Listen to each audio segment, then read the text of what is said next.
श्रीमद् भगवद गीता अध्याय 1 श्लोक 2। दृष्ट्वा तु पाण्डववानिकं व्यूढं दुर्योधनस्तदा आचार्यमुपसंगम्य राजा वचनमब्रवीत्। श्री हरि गीता में इसी का हिंदी का जो रूपांतरण है, तब देख कर पांडव कंटक को व्यूह रचना साज से, इस भांति दुर्योधन वचन कहने लगे गुरुराज से। संजय बताते हैं कि पांडवों के सेना की व्यूह रचना को देखकर राजा दुर्योधन अपने सेनापति गुरु द्रोणाचार्य के पास गए और उनसे कहने लगे,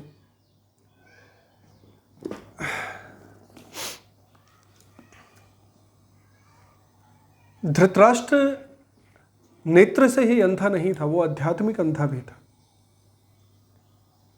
यानी वो सब कुछ जानने के पश्चात भी, हर घटना से परिचित होने के पश्चात भी स्वयं को मानसिक और शारीरिक अंधा घोषित ही कर रहा था, बता ही रहा था। देखिए,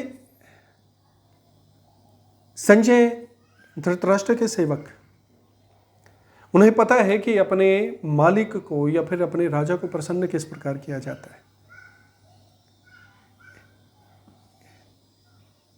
इन पंक्तियों में संजय ने दुर्योधन को राजा दुर्योधन कहा है। यानी ये लगा लीजिए कि धृतराष्ट्र को संतुष्ट करने के लिए, धृतराष्ट्र की मनोदशा को तृप्त करने के लिए, उनकी मानसिकता को तृप्त करने के लिए संजय ने दुर्योधन को राजा दुर्योधन की संज्ञा दी। इसका भाव यही था कि सेना की व्यूह रचना, पांडवों की सेना की व्यूह रचना को देखने के पश्चात कहीं न कहीं दुर्योधन में भय व्याप्त हुआ ही है।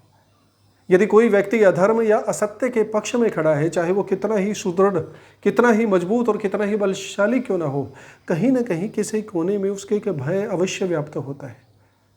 और उसी व्यूह रचना को देखकर, उसी सेना को देखकर भय में डूबे हुए वो आचार्य के पास गए, यानी अपने सेनापति गुरु द्रोणाचार्य के पास गए और उससे शब्द कहने लगे, उनसे वाणी कहने लगे, कहीं ना कहीं अपनी आत्म तृप्ति के लिए चले गए।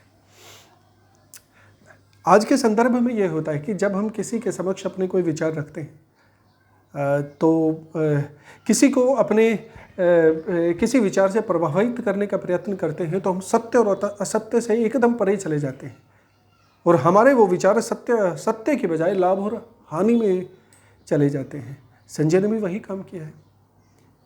संजय ने भी सत्य असत्य से परे हटकर अपने मालिक को, अपने राजा को प्रसन्न करने के लिए अपने लाभ और हानि का भाव देखते हुए दुर्योधन को राजा सिद्ध कर दिया और कहीं न कहीं महाराज धृतराष्ट्र की आत्मसंतुष्टि को जकड़ लिया है, आत्मसंतुष्टि देने का प्रयास किया है।